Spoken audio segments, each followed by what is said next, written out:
This is called The Psychiatrist, the show where psychiatrists answer your questions. I'm Dr. David Handley. And I'm Dr. Abby Snavely. In this episode, one listener wonders how to manage fallout from her family if she pulls her kids out of football. And we have a question from someone wondering about her therapist office decor. Finally, a listener wonders why she's longing for a therapist over the holidays. Say you like me, you better count the ways. Listening to this podcast does not mean we have a doctor-patient relationship. Our intention is to educate and entertain you. Nothing we say is intended or recommended as a substitute for medical advice, diagnosis, or treatment. Always seek the advice of your own physician or other qualified healthcare professional regarding any medical questions or conditions. Okay, so you and your child did watch Wednesday, right, on Netflix? We did. Did you like it? Yes. Part of the fun to me is I thought it was a little predictable, but as a, I guess, relatively sheltered 12-year-old, he was unfamiliar with the tropes. So he was blown away with the directing and the plot lines, which I think probably upped my enjoyment quite a bit, if I'm being Oh, yeah. Yeah, I watched it with my child, too. What'd you guys think? We liked it. I brought it up, though, because there's a psychiatrist in it, Dr. Valerie Kinbott. Yes. Yeah. Yes. And I just didn't know what you thought. I thought she was completely fine. And she works with teenagers, and that's a very hard job. I thought she was pretty good. I mean, I was sure she was going to be a villain because they made her very nice, and her office, which, you know, maybe ties into the theme of the day, but her office was so white and serene. I was like, they are making her overly perfected for her to take a turn. I thought that too, because only later did they identify her as a psychiatrist. And so that's when I felt for sure she'd be a villain. Well, I mean, right? That's one of the three types of psychiatrists that can be featured in media. So she has that cabinet where she dresses up and styles those stuffed rodents and presumably sells them at the town antique shop. I mean, which is weird. I mean, you can interpret that as there's no such thing as normal. You know, the normal people were causing a lot of problems, as it turns out. So I thought there could be something you could interpret there. And then I thought it could just be a weird Tim Burton thing. I wasn't sure. They could have done more with her. But I guess maybe we should be glad that she just was a normal-ish character, or as normal as you could get in that town. I don't know. Do you feel represented is what I should ask as a small town psychiatrist?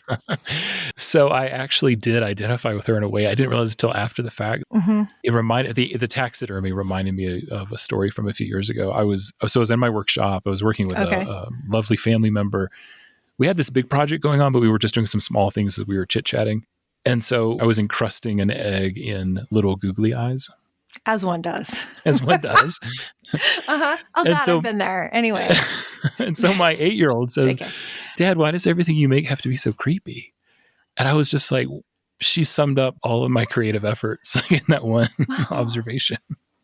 Anyway, so I was like, tell her you're in touch with the dark side, you're in touch with your sadism, it's just because you understand yourself so well and, you know, the nature of humans, something like that?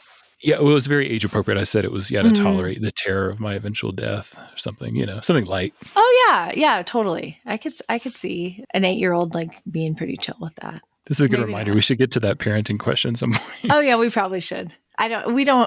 Sorry, folks, we are avoiding that. Well, we have a parenting question later today.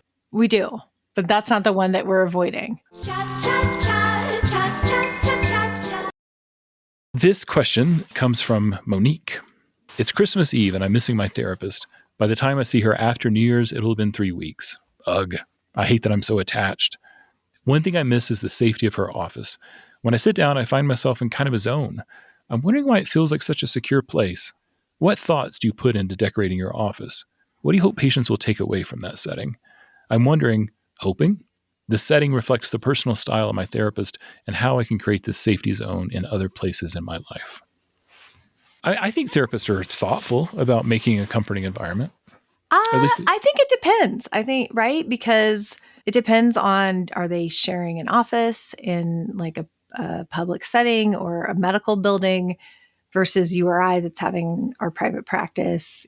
I think that people are thoughtful most of the time. I think I'm going to go out on a limb and say I think they should be, but they may have different levels of control in terms of what it looks like. Oh, no, there's definitely limitations. But I think when it Yes. comes Okay. to, if you are able to, think about how the furniture is arranged or the Mm-hmm. colors or the art, if it's something soothing or something that invites Mm-hmm. more interpretation. I Mm-hmm. mean, I think everybody hopes that they're contributing to a secure feeling like Monique is getting, Sure. but you're right. There's definitely lots of limitations if you work for a big company and you're just Mm-hmm. stuck with like the big modular desk and all the corporate gray and burgundy chairs and everything. Right. Right. If you share an office, some therapists share Yes. offices, and so you don't even know what's theirs and what's the other person's. That's a good point. But extending that of how much personal information do you as the therapist want to put out there in terms of decoration, right? I mean, anything from just showing off your personal style to other personal artifacts, right? I mean, are there photographs of family members? Do you put up a diploma that says where you went to school? I mean, there are things that can be highly specific, and then there can be other things that either you think contribute to the safety, or, I mean, I also think like I have to sit there 8 or 10 hours a day. And so I also want it to be a pleasant environment for me to be in. Mm-hmm. Yeah, you're saying that it reflects style, but any decision about how you present yourself reflects something about you. Right. Yeah. Clothes, grooming, everything. Yeah, Yeah. even if you go out of your way to try to say nothing that says something about you, that you don't want to say anything. Well, absolutely. Right. Or, what if you do choose to have a really clinical, sparse office? I don't think there's anything wrong with that. But for some people, that might make it seem overly medical. Other people who are maybe overstimulated or really paying attention to details might be kind of more into that. And that's all decor, but I can be sort of messy sometimes, and that definitely gets a reaction. Some people find it homey, and some people, their eyes twitching, and they're like, how can you live like this? Did you know that your folder's not at a right angle? Like, I mean, which is extreme, but yeah, go ahead. No, I find that overwhelming, but I understand some people like that as cozy and warm. I like uncluttered, some good use of negative space. And then that reflects the taste of my home too. So, I mean, there's at least a bridge there, but that's because that's how I feel comfortable. It's not because it's clinical or anything. It's just, I feel more at ease in a more sterile environment, I guess. I don't know. Yeah. I don't know what that says. I don't know. But I've thought about this personal style thing, even on the level of the building. Oh, interesting. And I've used this to even justify the office that I want instead of maybe something more practical. But for most of my life, I've lived in really old homes, and I've had at least 5 offices all in historic buildings. I mean, one of those was this 19th century mansion, and a lot of people thought it was creepy. But people that know me, even through the podcast, know that I really like history and I really like architecture. And so my choice of the office even reflected something about me. Sure. Well, but, right. I mean, but getting there, I think, is part of the experience. I definitely, before choosing this office, thought about ease of parking. Is it accessible for people? Are they going to have to ride a really long elevator with a bunch of other folks? I'm on the top floor of a 4th-story building, so I feel like it's pretty easy. But yeah, if somebody's walking up the stairs in a 150-year-old house and it's creaking, they might have some feelings about that. Yeah, right. I don't know. So I think that makes sense. It's all same with waiting room. The whole experience can be meaningful for people. It doesn't mean it always is. Some people think I need less negative space. I've gotten that comment. What? It's true. It's actually, the person said, is that intentional? Am I supposed to project something onto that giant blank wall behind you? It's not white. And there are at least 3 or 4 different pieces of art hanging on the wall around the office. But anyway, that's stuck in my mind. Well, should we get to maybe Monique's the main question, which is why does it feel like a secure space? I'm going to go out on a limb and say that I think it has to do with more than just the physical surroundings and decor. Yeah, that's a strong limb you're on. I think that's very. Thank you. Okay. Right. Yeah. All right. Thanks. Mm-hmm. Yeah, it's the connection she has. It's the hard work she's doing. That's a place where she's maybe the most vulnerable she is right now in her day-to-day life. And the therapist is making it okay to be vulnerable like that. I mean, we could put Monique and her therapist in a different space and it might be weird at first, but she would still feel that security as long as they're together. Right. So it's a great reflection of their alliance, of their working relationship. And that there may be parts of it that, Yeah, that maybe the therapist does have a very comfortable, it was at least comfortable enough to set the stage for them to develop this trusting relationship. And there may be something about the art, or are there blankets or pillows, something tactile. I think there can be, I guess, in various ways, cues that this is a safe space.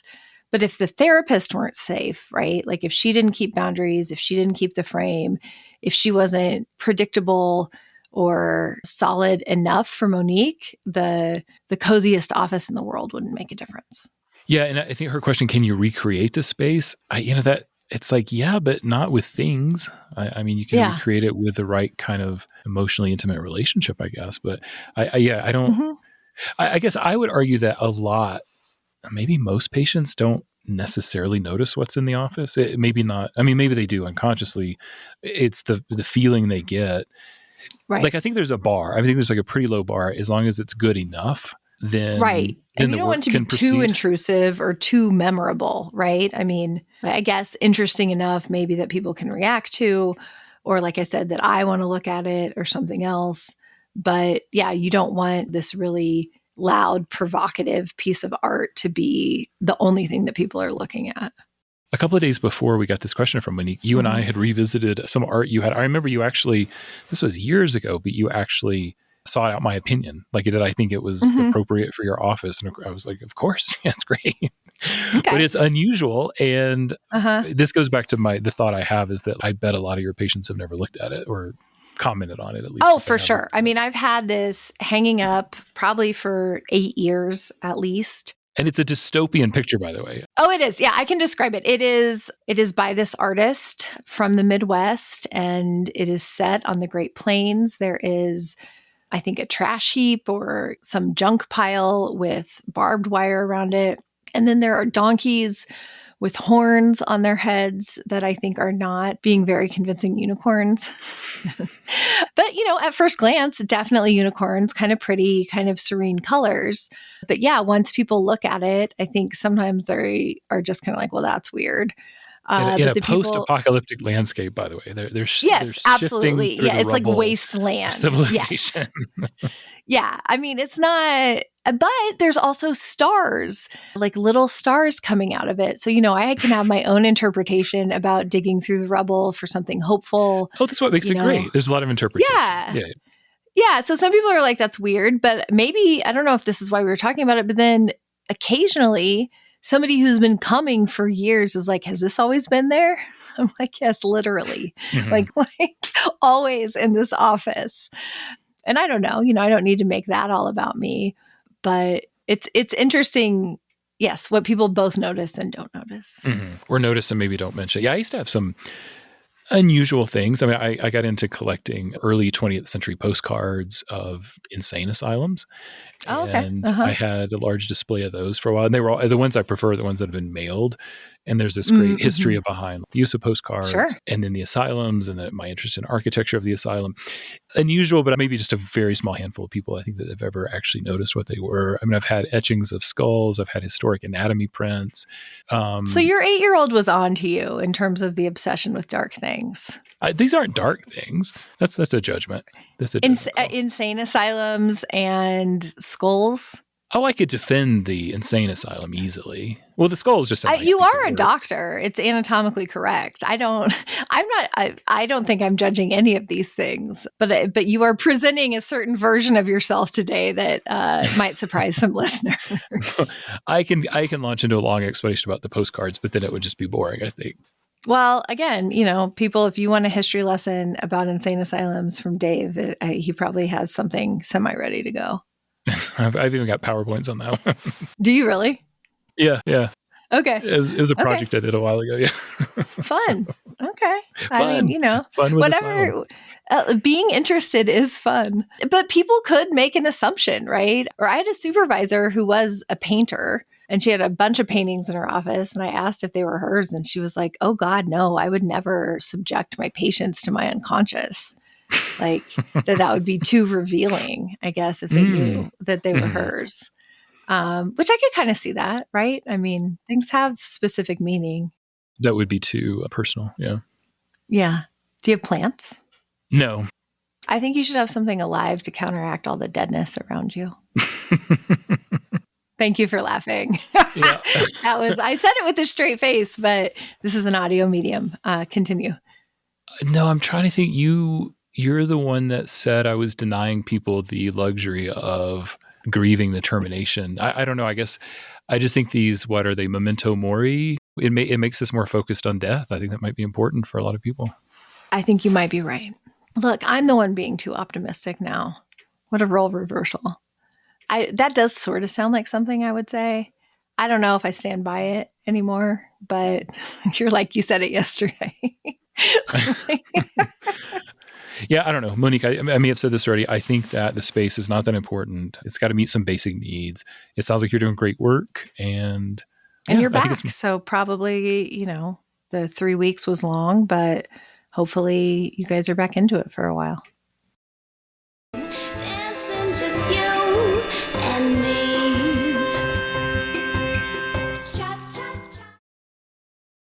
This question comes from Stacy. I wonder why it is that I think about my therapist so much during the holidays and also between sessions. In my real life, I'm far more hardy than this longing suggests. I have been in that room with my therapist 112 times now. I don't think of it as truly missing him because I don't want to wish him over here in my house, and I don't want to suddenly be wherever he is so that we can be together. What I want is to be in our room together at our next session, which is in 2 more days. I hope we can have the kind of session that will send me off to my parents' home feeling fortified. I also want to see if his beard is longer. His beard changed the way he looks, which is unnerving. Why do these details, every shift, glance, facial expression, hairstyle, matter so much to me? How do you explain this painful longing? I think part of the answer to this question comes from the one before, the one from Monique, where she says, I hate that I'm so attached. Yeah. I mean, I think this partly reflects their strong therapeutic relationship, the alliance that they have. And I can see where that desire to be cared for can be unnerving, having some dependency, especially if you haven't felt that as an adult. And some anxiety around it, right? That this thing is happening that maybe you don't like, maybe doesn't feel safe or reminds you of something else, is unnerving and unsettling. And part of it, I wonder if you can, if Stacy can trust that he'll be there and be solid and consistent enough. I mean, that's kind of what I make of the comment that, with his beard being different, it bothers her. It got under her skin, right? I have the impression that for Stacy, consistency is everything. Yeah. Yeah, she's monitoring that. That was my exact thought. There's that need for constancy because that's one way we feel secure. And, there may be some regression there, that need for predictability. Especially on the way to your parents' house at the holidays, for sure. Right. Right. I mean, again, it's prime time for this and the therapist is gone. Yeah, it says a lot about what she needs right now. And I think obviously we don't know a lot here, but, we can be a little shrinky, right? And say, obviously we're curious about relationships where she didn't have continuity or constancy. Does it say something about her attachment style? Does it say something about a relationship with a caregiver that wasn't there for her? Maybe they couldn't consistently meet her needs. Yeah, I think it's not uncommon for someone with a chaotic childhood. It could be abuse, alcoholism, something else. Again, we don't know anything about Stacy. But like I said, I think it's not uncommon for kids to learn to be hyper attuned to their parents or caregivers in that situation because, noticing when the weather's going to change or, trying to pick up on every single clue you can about what type of day it's going to be or what sort of mood dad is in or whatever is kind of crucial to survival. And so I want to put that out there. I mean, I think people in a regressed relationship, where the transference is happening, they can be very in tune with their therapist. So I think that doesn't have to apply to everyone. But when the anxiety is kind of overwhelming, that's just what it makes me wonder about. Yeah, I don't know if it's overwhelming for her. I think she's really curious because she's noticing it. Yeah. And again, none of that was even about Stacy. Oh, yeah. Right. In general. Yes. That point. Yes. I see what you're saying. Yeah. Yeah. The longing. I mean, there's she's curious about the noticing and that monitoring she's doing. And then she's also curious about the longing itself. But she is still keeping her boundary, right? She doesn't want to be with him. She's not even desiring him to be at her house or vice versa. I think she wants to be in the predictability in the safe space of his office, which, again, as she says, could be really comforting as she prepares to go experience a holiday with her parents, which it's a stereotype for a reason, that people kind of dread that sort of thing. Yeah. Well, I think the good news is that this will change. The more she stays in therapy, it'll become a time when she's not going to care. She's not going to notice as much. Well, and, depending on the kind of therapy, I guess I want to flag the 112 times, which sounds like a lot, but depending, and I guess we always need to make the caveat that we are largely talking about psychodynamic psychotherapy or psychodynamically informed psychotherapy. But that could be, just a couple years. Mm-hmm. And often it takes longer than that if somebody is trying to make deep, lasting change. So it sounds like a lot, but if you divide it out, maybe not that much. Yeah. I want to normalize, lots of sessions. So it sounds totally appropriate, right? Our favorite messy middle. And, unfortunately that has to occur over holidays and stuff too, but maybe there's something to work with here. And I wanted to normalize it for Stacey too, because I've been on the other side, obviously, and I've had patients who not only do they pay attention to every little thing about me, but I've had a couple that then need to comment on it. So if I have on a new tie, or the rare occasion I buy new shoes, or if my socks aren't the way they always are, or a haircut that I just have, and it's fine. It's just that over time, those go away. Like the need to attend to them gets less. I think that's right? I have very curly hair. But when I get it cut, she blows it out straight. And it is a very, I guess, dramatic or marked difference. But I get self-conscious. And sometimes I'm just like, no, I'm going to put it back to normal because I don't want to talk to anybody about my straight hair. What does it mean? So it's like, oh my God, why don't you do it more often? Yeah. What does it mean? What does it mean? Am I going on a date later? Am I whatever? Like, no, it just means that I got my hair cut and I didn't take a shower yet. My final thing for Stacey is we talked about virtual therapy or telehealth or whatever several episodes ago, and we were both in agreement that a hybrid is fine for flexibility, but we talked a little bit about what you might miss. And I just, I don't know. I like that in her question. Some of this would get lost on a camera, right? Absolutely. Every shift, every glance, facial expression, hairstyle. You can't even tell somebody's hair hardly on a camera. So anyway, I just thought that was something to think about if when you think about the pros and cons. Yeah, absolutely. But maybe then it also makes sense that some people would feel less pressure being on the camera and feeling like they don't have to attend to the other as much. Mm-hmm. Again, that could be something lost. I'm not saying that's better, but I can see for some folks how that could be less anxiety provoking to have less to scrutinize. Yeah, I agree. It sounds like this is a therapy like in progress, right? Like doing what it needs to do. This is normal and healthy and you'll get through it and it won't be like this every Christmas. We're going to take a quick break and get some feedback on episode 25, and we have more questions to come. So we have some follow-up from episode 25. The listener in the first half of that show writes to us, I love listening to you answer my question on the show. Today I tried to talk to my therapist about my concerns, but I'm left feeling like we're not a good fit. He has very specific expectations that I just cannot meet. I'm going to try someone new. I need someone who's more tolerant of my struggles. Thank you and Abby so much. Your compassion and guidance made a difference in my life. Thanks for listening and giving us an opportunity. Yeah, thank you. It means a lot. This question comes from Danielle. I wonder if you could help with the problem I'm having with my husband. We are both avid football fans, and we have two supremely talented, athletic sons who play the sport.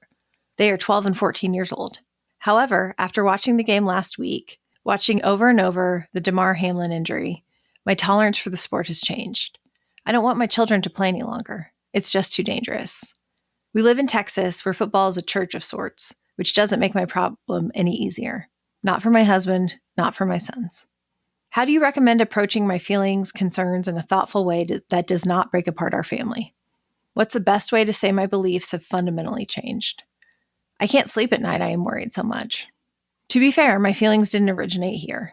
They've been growing, one small injury of any child on our kids' team at a time. But this tragedy seems like a line in the sand moment that might make a difference for my family and many others. But the consequences of forcing my kids to quit also seem risky. I'm not sure what to do. So I think at first blush, this may not look like a mental health question, but I thought we should give it a try because there's a heart of the question, which is about two parents with a difference of opinion. So it's about communication. It's about navigating a dilemma in the midst of a lot of social pressure. And it's about closed head injuries and the risk of neuropsychiatric symptoms, which I think we're probably all interested in that. So I'm not sure if we're going to solve this, but maybe this could be meaningful just as we discuss it. I hope so. Yeah, I think there's a lot in here and a lot worth talking about, as you just outlined. Okay. I want to review the game she's talking about, partly for people outside the United States and also just people that may not have followed the news closely. And there's some details I think are important when we talk about kids' sports teams.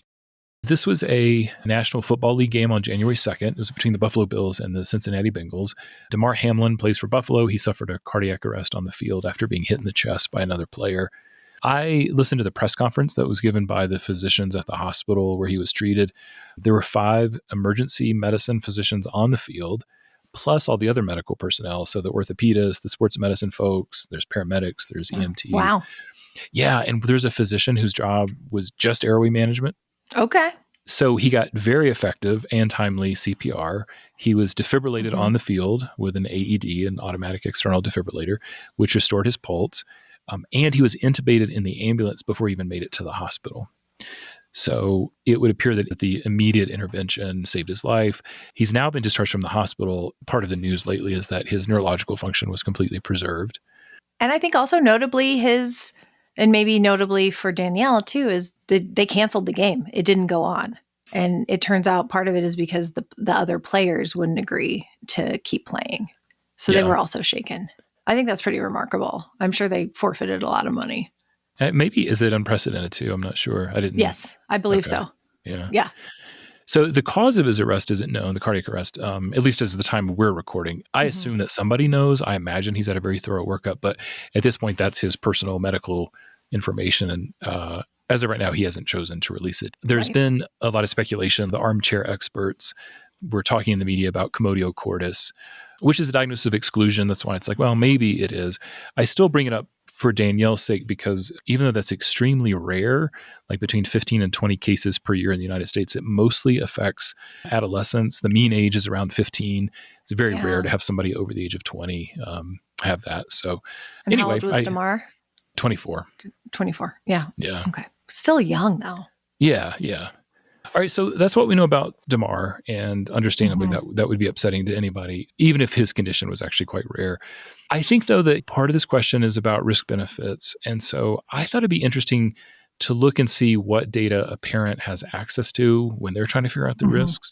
I think that's right. So we'll talk about, medical risks, obviously that, were encapsulated by this event on the field.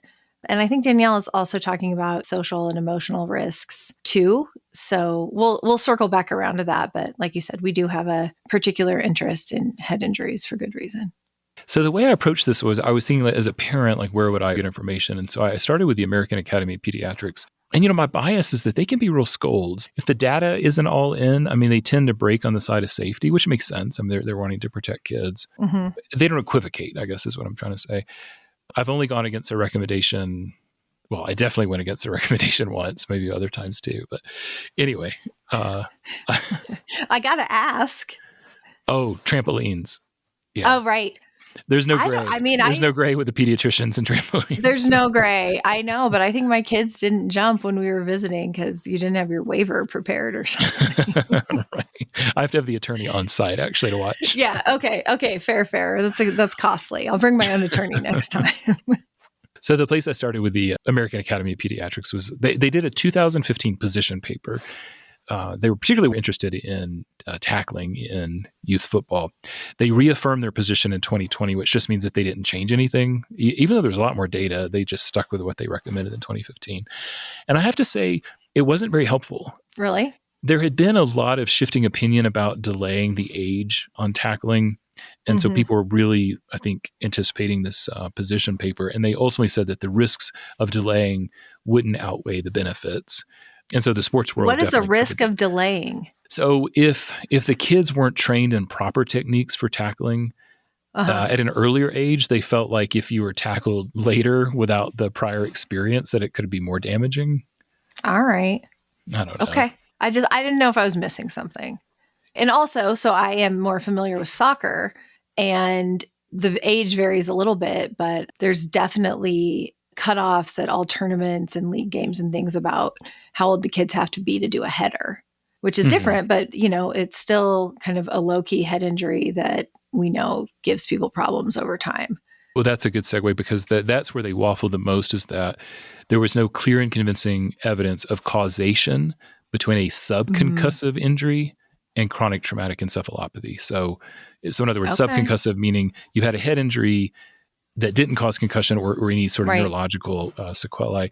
There was no mention, though, of whether those concussions were perhaps underdiagnosed. So they bravely said, quote, repetitive trauma to the head is of no clear benefit to the game of football or the health of football players. So, thank you. I mean, again, thank you for the clear statement. Yeah.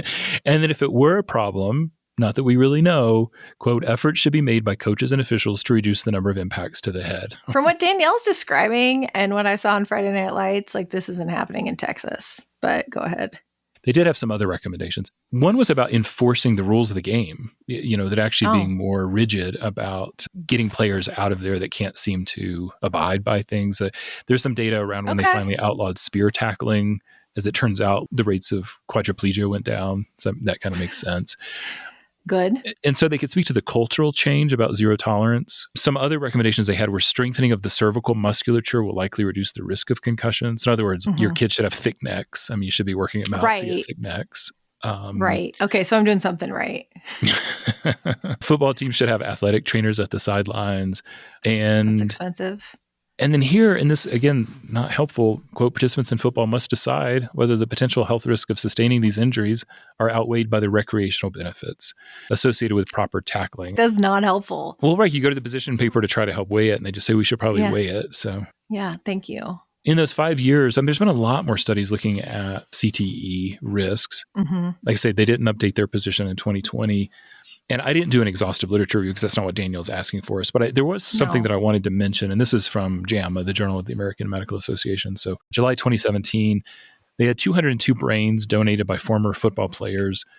They found CTE in 99% of the brains obtained from the NFL players, 91% of former college football players, 21% of high school football players. The high school football players were the least represented. There were 14 brains, and so that was 3 of the 14.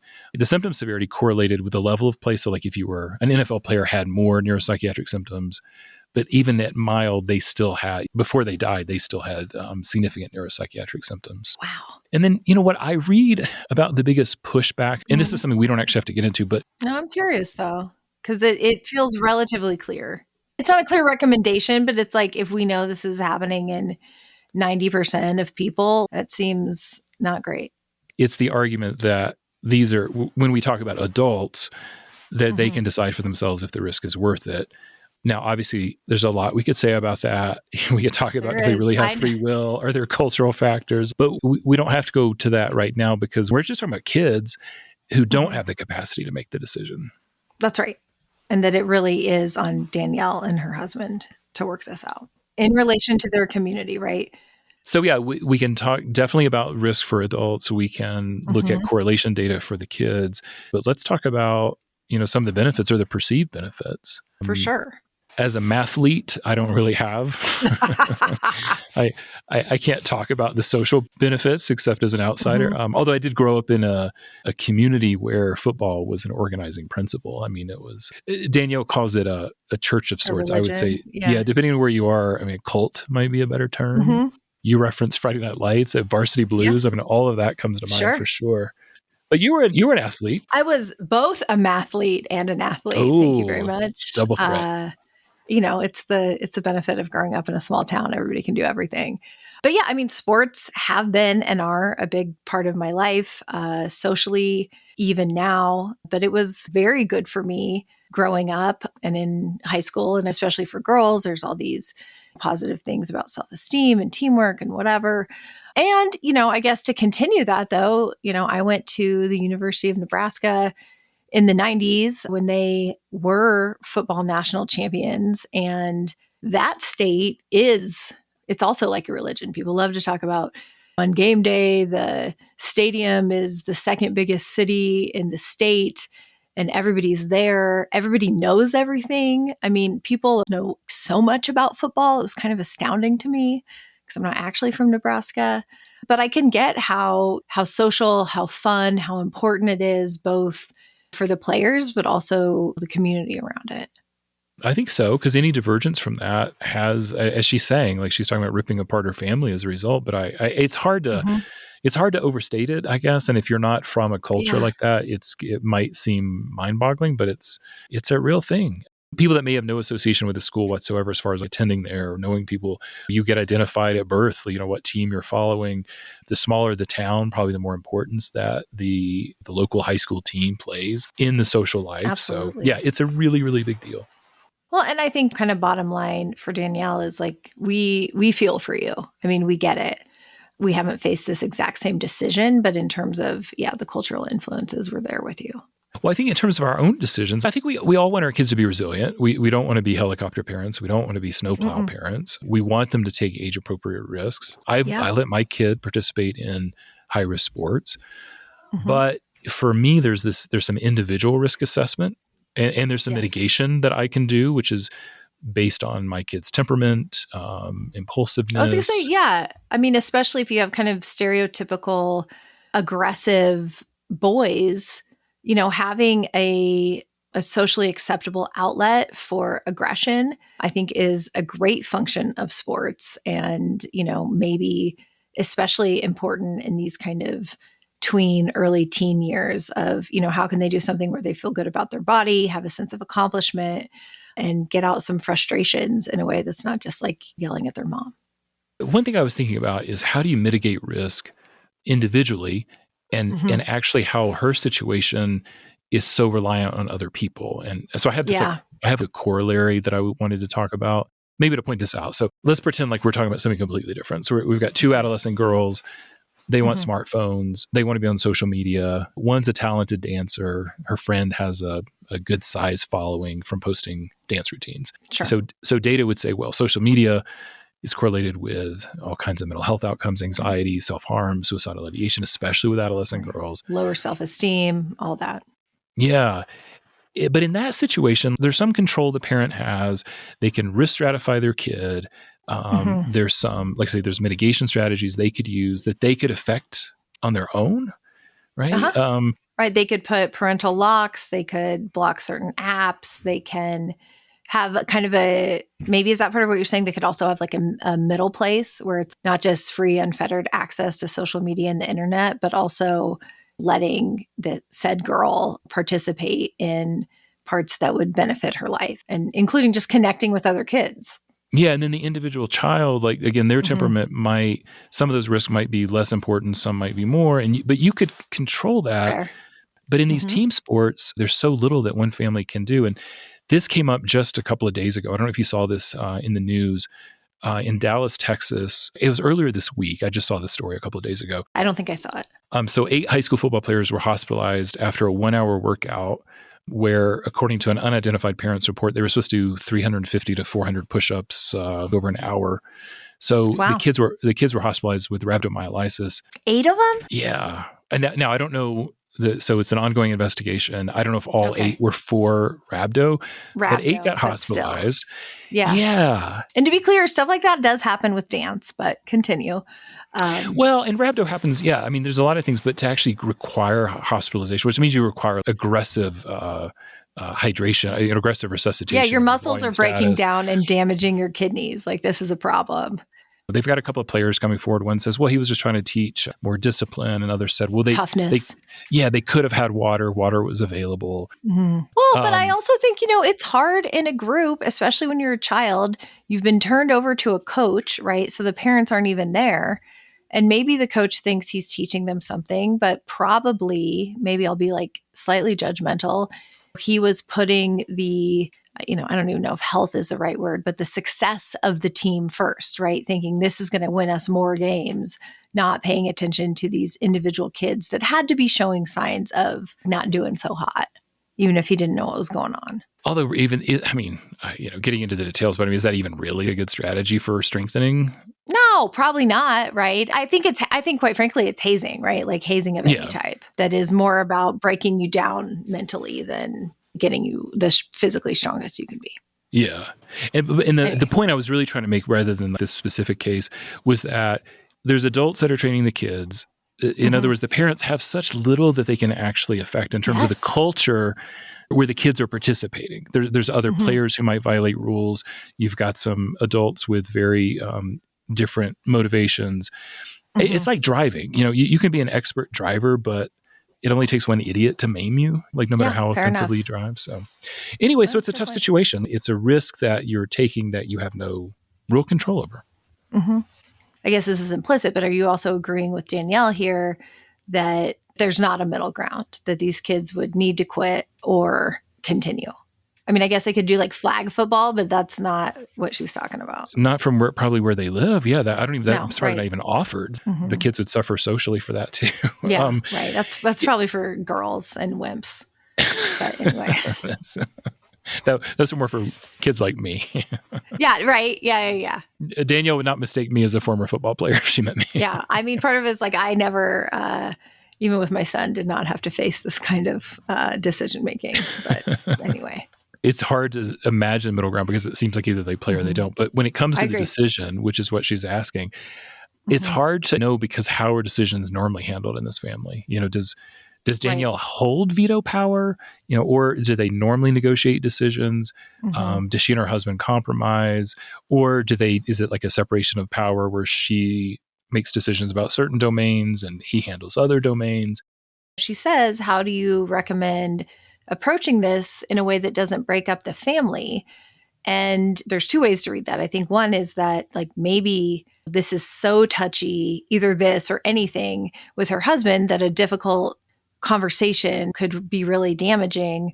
Or is she talking about breaking up the family in the context of the larger community? I don't know. Because if it's the first one, then, that's a big kind of interpersonal communication issue. You're saying that just having dissent could be catastrophic the way their family works. Yeah, because I read it more in the latter sense, but I hear what you're saying. The idea of saying we're not doing football is so taboo. Just expressing concern could be troubling for everybody. Part of my idea for her is it feels hard to me, or it feels that it would be really hard to blame her for these concerns in a negative way, especially if she's coming from a place of love for her kids, right?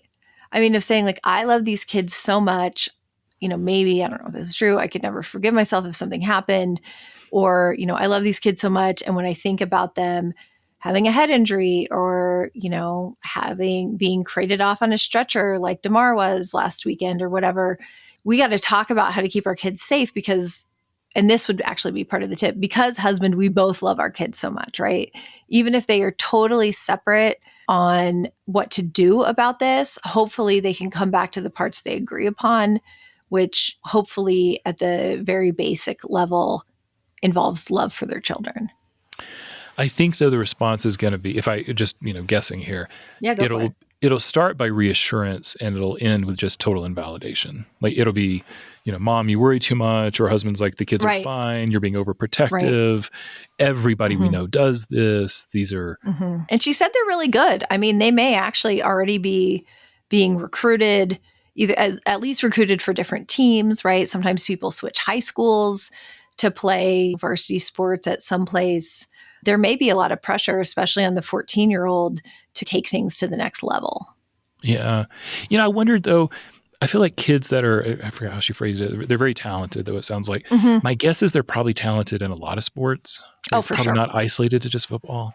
Right. But what if this is the most prestigious sport in their community? Oh, of cour's it is, right. And it's the one that's the most available. Right. And is soccer just for the kids who don't make the football team here? Yeah, right. Like how is there's a hierarchy for sure. I'm sure there's and I can guarantee you that football is number one. Right. Football's king. Obviously, this affects her sons, but it can't really be their decision because they can't really give consent. Because they can't appreciate the risks. Yeah, the kids. Yeah, I don't think they can. I mean, I think approaching the children with this, especially if you're not in a united front with your husband, seems pretty risky because they are bound to want to do it, and totally developmentally appropriately, they're going to think they're invincible, right? This is the job of the teenagers or almost teenagers. Yeah. Like almost by category, they can't believe that the risk applies to them.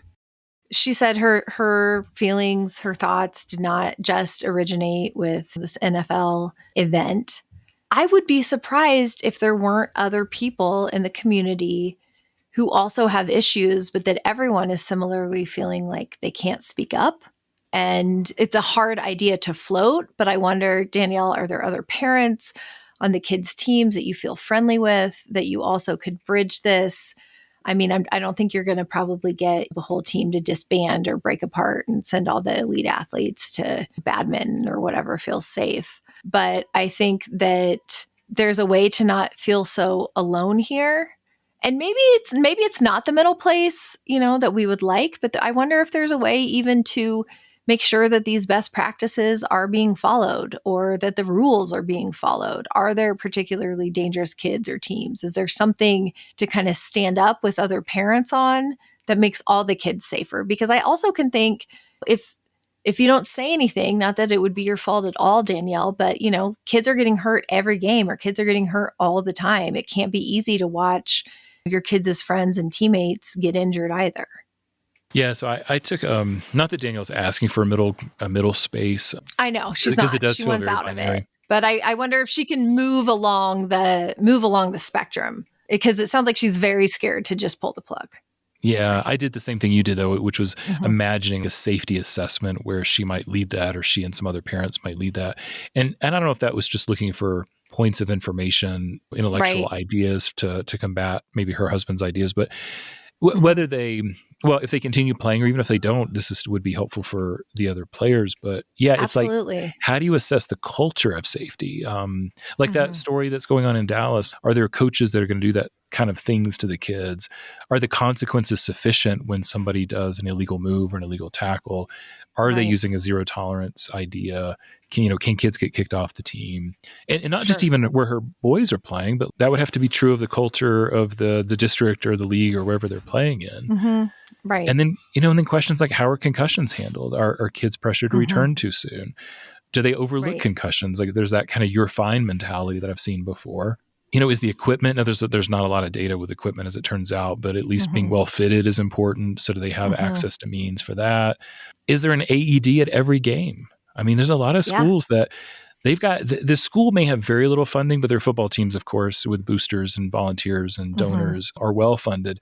So that would be something. Is there an AED every place? And are there people competent to do CPR, including the use of an AED? And not just one or two, and are those people up to date on their CPR certification? I mean, maybe this is all true these days, given how elite and how much pressure is put on the sport. But I would want to know that all those things were looked at. And I think they would be easy to skip over since the culture is so aligned with this, right? Like hopefully it's happening. It may well be, but in this kind of environment, I wonder if it's not happening, who's going to be the one to blow the whistle? And maybe it is Danielle. I'm not sure.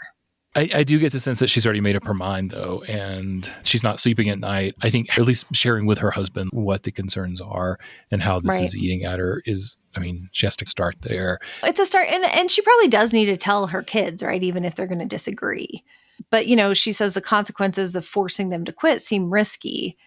And I guess I mostly think that would be social risk, but I don't know if probably both for her, but also for the kids, right? If that's where all their friends are, that's maybe they're popular, or even just that it's part of their identity. But I don't know if you read anything else into that part. No, I was thinking social. About the risks. It'll seem devastating to the child's identity. But yeah, maybe the parents do.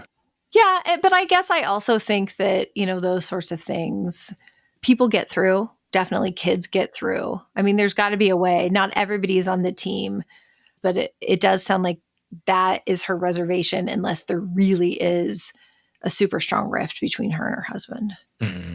Maybe she has to lead into it with saying, I'm not looking for reassurance. Like I've already, this isn't something that I need for you to placate. I'm awake at night because of this. And of course we don't know what the outcomes are going to be. It's just a really tough place to be. Well, and I just had maybe a really dumb idea, but even having a replacement plan, because if football is your life or your kids' life, and then you say, we're not doing this anymore, it might feel like the bottom dropped out.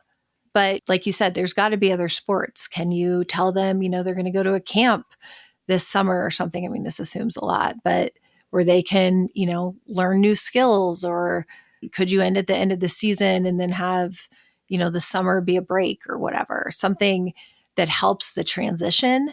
Because I also think you're anticipating, I'm sure wisely, a lot of fallout, and just taking something away that makes everybody feel angry and lonely at mom is probably not a good setup for sticking with this or people accepting it as a positive decision. Yeah, it's going to be hard being the monster. That's what they're going to turn into. And that's what her kids' friends will, and her kids' friends' parents will. And But she's probably going to have to tell her kids it's fine to just throw her under the bus too. To their friends, for sure. To their friends, right? I mean, she can do what she's going to do with the parents, but I don't know. I think sometimes with stuff like this, if it's like, I would do this, but my mom's a big meanie, is a great way to shift the blame and soften the blow for the kids. All right. Well, I don't know if that helped, but we do feel for you, Danielle, and I hope. And we are validating you. I don't know if you're going to get it in your home or in your community, but first level validation. I'm also a mother. I understand, I think, all of this, and I feel for you. Yeah. Again, I'm not facing a decision around football, but I do face decisions around safety and wanting my kid to be resilient. So I overthink it as much as anybody, for sure. And it's not easy. Maybe even more. Maybe. All right. Well, thank everybody for listening, and special thanks to Monique, Stacy, and Danielle for the questions. If you have questions, you can send an email or leave an audio message at our website, callthepsychiatrist.com. You can also message us on Instagram or Facebook at Call the Psychiatrist. Finally, please tell a couple of friends about our show so we can keep growing. Take care. Bye. Our residency director told me to wear glasses so I would look smarter and people would take me more seriously. It works in a lot of teen movies, yeah.